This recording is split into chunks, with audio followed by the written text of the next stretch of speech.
বলো তবে ছাড়বো। বলছি বলছি আগে চোখ ছাড়ো তখন বলছি। আগে নাম বলো তবে ছাড়বো। আরে আরে স্বামীর নাম কি মুখে ধরতে আছে নাকি? ওসব আমি জানি না, আগে নাম বলবি তবেই ছাড়বো। লাগছে তো, ছাড়ো না। লাগুক। ছাড়বে না? না আমি ছাড়বো না। লাগছে তো, হ্যাঁ বলছি বলছি। তুমি তুমি আমার চোখ ছাড়ো তখন আমি বলছি। আগে নাম বলো তবেই ছাড়বো। ছাড়বে না? না ছাড়বে না? না না না। দাঁড়াও আমি যাচ্ছি। মা!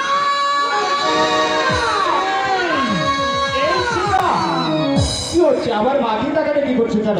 এই তো আমি তোমার চোখ ছেড়ে দিয়েছি। ওরে দুষ্টু কোথাকা। এই যা। কি হলো? আমি হেরে গেলাম। তার মানে? আমি মনে মনে ভেবেছিলাম তোমার সঙ্গে একটি কথাও বলবো না, কিন্তু বলে ফেলতে হলো। কিন্তু আমার উপর তোমার হঠাৎ অভিমানের কারণ? তুমি আমার দেরি করে এলে কেন? ও তাই বলো। তোমার কটার সময় আসবার কথা ছিল? আমার একা থাকতে কষ্ট হয় না বুঝি? আমার কি তোমার ছেড়ে দূরে থাকতে ভালো লাগে শিখা? তবে ছেলে কোথায়? কোন ছেলেটা? দাদু ধৃতরাষ্ট্রের কাছে বসে আমাদের পূর্বপুরুষদের দেওয়াত্ম কাহিনী শুনছিলাম। শুনতে শুনতে আমি যেন কেমন তন্ময় হয়ে পড়েছিলাম। যেন শিখা আমার দাদুর পিতামহ শান্তনু কত বড় বীর ছিলেন, স্বর্গের দেবতারও নাকি তার কাছে পরাজিত হয়েছিলেন। তোমার যুদ্ধ করতে বুঝি খুব ভালো লাগে তাই এই না? প্রশ্ন অবান্তর শিখা। একেরই মহারাজ ধৈর্যধারের ছেলে রাখো, তাই দৈত্য রাজপুত্র যুদ্ধের উন্মাদনা তো আমারও রক্তের সঙ্গে মিশে আছে। তবে পিতা আমাকে তার উপযুক্ত রণশিক্ষা দিয়ে যোগ্য বীর পুত্র হিসাবে গড়ে তুলতে চাইলেও মা কিন্তু চান না। মা? হ্যাঁ মা। মায়ের কাছে অস্ত্রবিদ্যার চেয়ে শাস্ত্রবিদ্যার দাম নাকি অনেক বেশি, তাই তিনি চান মা যা চান তুমি তাই করো। শিখা। যুদ্ধের কথা শুনলে আমার ভীষণ ভয় করে গো। ভয়?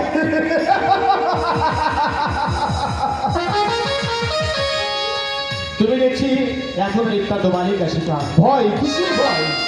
জানি না যাও। আমি জানি পাশি যুদ্ধে গিয়ে তোমার এই স্বামী রক্ষণী কোন শত্রুর তরবারি রাখাতে ধরাশায়ী হতে হয়।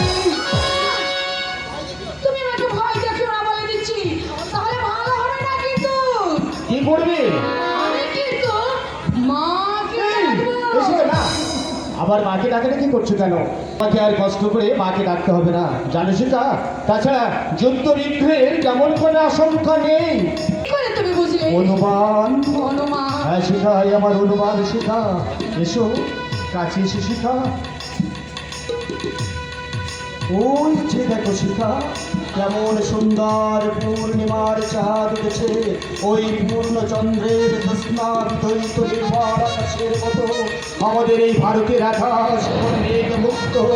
আমি স্পষ্ট দেখতে পাচ্ছি শিখা, অজ্ঞাতবাসের বছর শেষ হলেই পাণ্ডবরা দেশে ফিরে আসবেন, তাদের ইন্দ্রপ্রস্থ ফিরে পাবেন, আর তখন এক সৎ কৌরব আর পঞ্চ পাণ্ডবকে এই মাটিতেই রচনা করবে কি?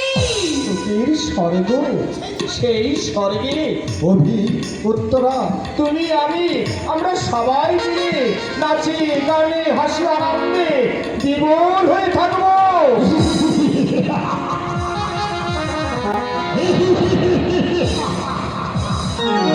ও কার অট্টহাসি? কই কোথায় হট্টসি, কার হট্টসি? আমি তো কিছুই শুনিনি।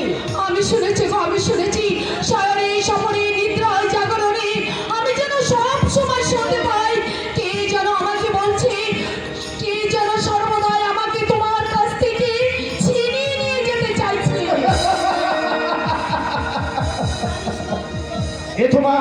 এ তোমার নারীর সুলভ দুর্বলতা শিখা। কাছে এসো, এসো শিখা। কোনো ভয় নেই শিখা। বলো কে আমাকে তোমার কাছ থেকে ছিনিয়ে নেবে বলো শিখা। তুমি তো শুধু আমার স্ত্রী নও, আমার ভালোবাসার পারিজাত, আমার আত্মারও আত্মা।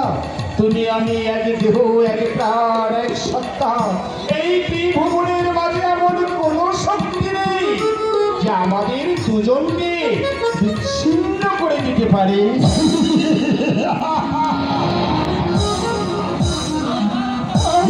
ওই আমার সে অট্টহাসি। রাসবেলায় অট্টহাসি নয়, এ তোমার মনের ভ্রম।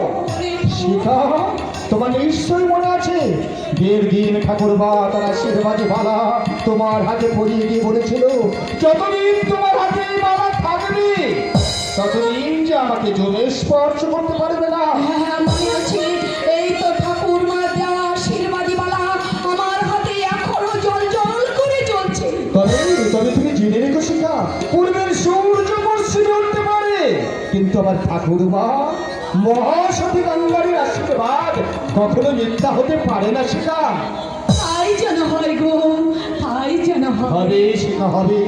ঠাকুরমার এই আশীর্বাদী বালা রক্ষা কবচে তোমার স্বামীর রক্ষণকে ঘিরে রাখবে, চির অম্লান রাখবে তোমার মুখের হাসি, সার্থক হবে আমাদের ভালোবাসা।